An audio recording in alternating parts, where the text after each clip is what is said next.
Good day, everybody. This is Anders from the Charlestown Club, and today's topic is sampling.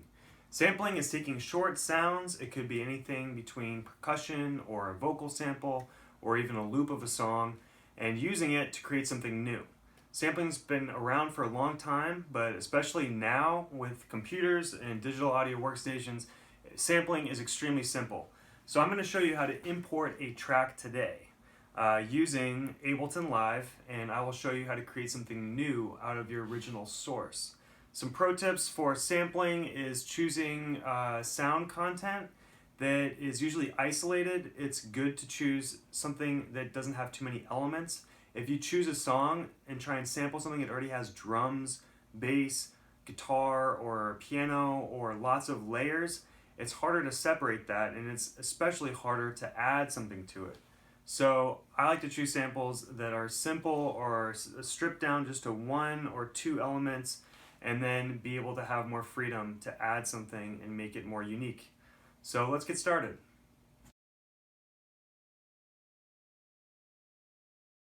Alright, so what I'm going to try and do is just take the beginning part of the guitar and count off in different beats of the measure and find a perfect loop with 4 beats, 8 beats, some combination of groups of 4.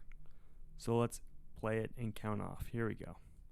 1, 2, 3, 4, 1, 2, 3, 4, 1, 2, 3, 4, and 1, 2, 3, 4.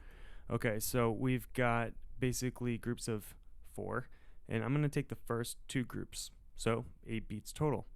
When the waveform starts, if I zoom in, Ableton makes this pretty simple. I'm just going to start at the beginning here. If you double click, and then to put a marker down, the yellow thing, if I right click, I'm going to set measure 1, beat 1 here.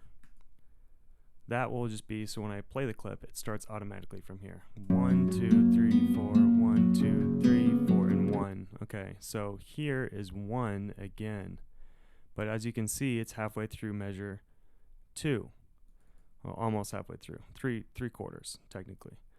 Because this is the beginning of the loop, and this is the end of the loop, and it's off, Ableton makes it pretty quick and simple. So all I have to do is drag this to measure 3. When I move this over, the waveform will get changed, and when I play it back, it's going to sound a little bit different, a little bit slower. Now, that sounds okay, but it's a little bit weird. So one other tip too with Ableton is to change this little feature here. The texture of it, change it from beats to complex pro. And this will make it sound a little bit smoother when you time shift your audio sample. Just listen back. It sounds a little bit more natural. So since I found the beginning and the end, I'm going to highlight it. I'm going to hit Command L or right click and loop selection.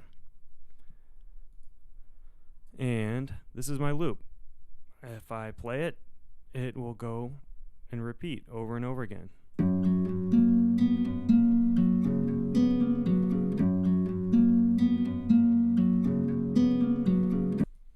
Now, I want this to be slow.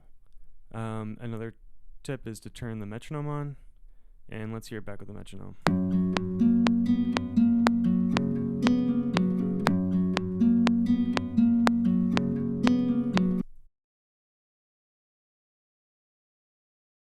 Okay, so once you have your loop, all you do is you add your other sounds and drum beats. I made a beat real quick, just like the earlier video that I made. I added some other sounds, just like the earlier video I made. I just listened to the chords.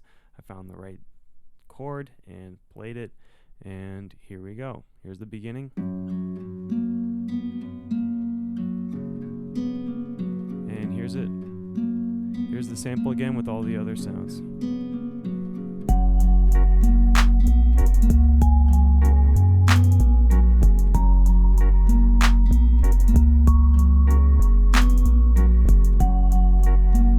Thanks for following along. Hope you all learned something new, and have a great week. See you next time.